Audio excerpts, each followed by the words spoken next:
Paul Newman's life was often described in glowing terms: iconic performances, piercing blue eyes, moral integrity, and a generosity that reshaped celebrity philanthropy forever. Yet behind the calm confidence and principled public image lived a man of strong convictions, deep loyalties, and equally deep dislikes. Newman admired discipline, humility, and authenticity, qualities forged through war, hard work, and self-reflection. He had little patience for excess, ego, or public self-destruction, especially when it harmed others. This inner moral compass shaped not only his career choices and personal life, but also his private judgments of the people around him. While Newman was not known for open hostility, there was one contemporary he openly despised: Richard Burton. This resentment was not rooted in envy or competition, but in fundamental differences in character, values, and behavior. To understand why Newman felt such contempt, it is necessary to understand the man himself, his upbringing, his beliefs, and the life he built with intention and restraint. A childhood shaped by discipline and purpose. Paul Newman was born in Shaker Heights, Ohio, into a middle-class household that valued responsibility and cultural awareness. His father ran a sporting goods store, and his upbringing blended Jewish and Catholic traditions, exposing him early to different moral frameworks. Newman discovered acting as a child, but unlike many stars, his ambition was never reckless or indulgent. After high school, World War II interrupted his life, forcing him into adulthood faster than expected. Serving in the U.S. Navy as a radio operator and gunner in the Pacific, Newman witnessed danger, loss, and the consequences of poor judgment. These experiences instilled in him discipline, humility, and a quiet seriousness that never left him. When the war ended, he pursued education deliberately, attending Kenyon College, and later training at Yale and the Actors Studio. Newman viewed acting as a craft, not a shortcut to fame. This foundation shaped his lifelong disdain for theatrical egos and emotional chaos. Rising stardom, built on craft, not chaos. Newman's rise in Hollywood during the 1950s was marked by steady progression rather than overnight explosion. His early performances revealed intensity and authenticity, qualities that distinguished him from more flamboyant contemporaries. Films like Somebody Up There Likes Me and Cat on a Hot Tin Roof showcased not only his charisma, but also his emotional restraint. Newman excelled at portraying flawed men wrestling with conscience and identity, roles that mirrored his own internal discipline. Through the 1960s and 1970s, he became synonymous with the anti-hero, delivering iconic performances in The Hustler, Cool Hand Luke, and Butch Cassidy and the Sundance Kid. Despite global fame and sex symbol status, Newman remained skeptical of celebrity culture. He distrusted actors who indulged in excess or used personal drama as performance. For Newman, talent meant responsibility. Stardom was something to carry carefully, not exploit recklessly. Longevity, mastery, and earned respect. By the 1980s, Newman was no longer just a movie star. He was an institution.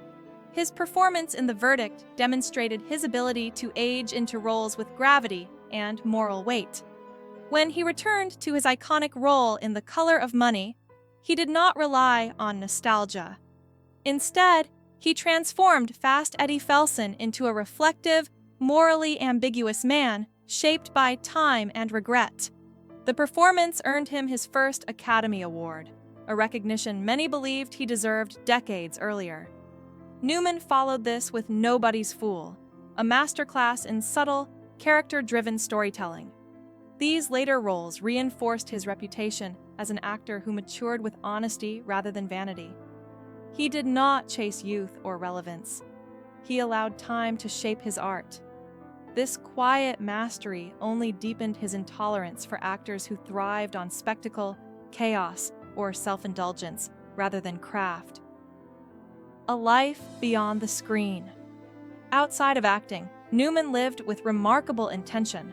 Auto racing became his refuge, offering a discipline and danger that felt honest and grounding. Unlike many celebrity hobbies, he approached racing seriously, eventually co-owning a successful professional team. Even more significant was his humanitarian legacy. With Newman's Own, he transformed celebrity entrepreneurship into a force for good, donating all profits to charity. The hole-in-the-wall gang camp further demonstrated his belief that success carried moral responsibility. Newman never sought praise for these efforts. In fact, he often downplayed them. His philanthropy reflected his worldview. Privilege demanded accountability. This belief extended to how he judged others.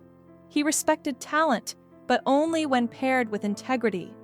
Those who abused fame, harmed others publicly, or turned personal turmoil into spectacle violated his core values: love, loyalty, and personal integrity. Newman's personal life reflected his ideals. His first marriage ended in divorce, a chapter he later viewed with regret and responsibility, especially regarding his children. His second marriage to Joanne Woodward became one of Hollywood's most enduring partnerships. Their relationship was built on mutual respect, admiration, and shared values rather than glamour. Newman was deeply protective of Woodward and openly dismissive of infidelity culture in Hollywood. His famous "hamburger and steak" quote was not arrogance, but a declaration of loyalty. Their marriage endured for 50 years, grounded in discipline, privacy, and emotional accountability. Newman valued restraint, stability, and respect within relationships. These values heavily influenced his judgment of others, particularly those whose romantic lives unfolded publicly in chaos, excess, and emotional destruction. Why Richard Burton crossed the line. Richard Burton represented everything Newman distrusted. While Newman acknowledged Burton's immense talent, he despised what he viewed as Burton's self-indulgence, theatrical ego, and appetite for public drama. Newman believed Burton thrived on chaos, turning personal turmoil into performance.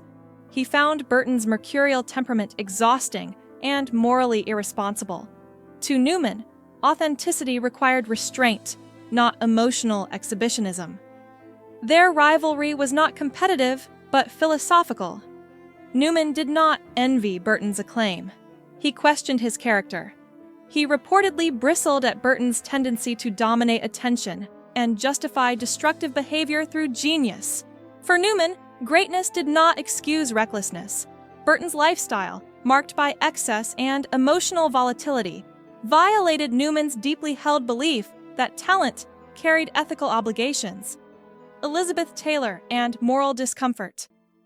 Much of Newman's contempt for Burton intensified through Burton's relationship with Elizabeth Taylor. Newman admired Taylor's strength, talent, and vulnerability, and he viewed her repeated public entanglements with Burton as deeply damaging. To Newman, Burton's influence represented emotional recklessness disguised as romance. The highly publicized drama surrounding their relationship struck Newman as self-serving and humiliating, not passionate.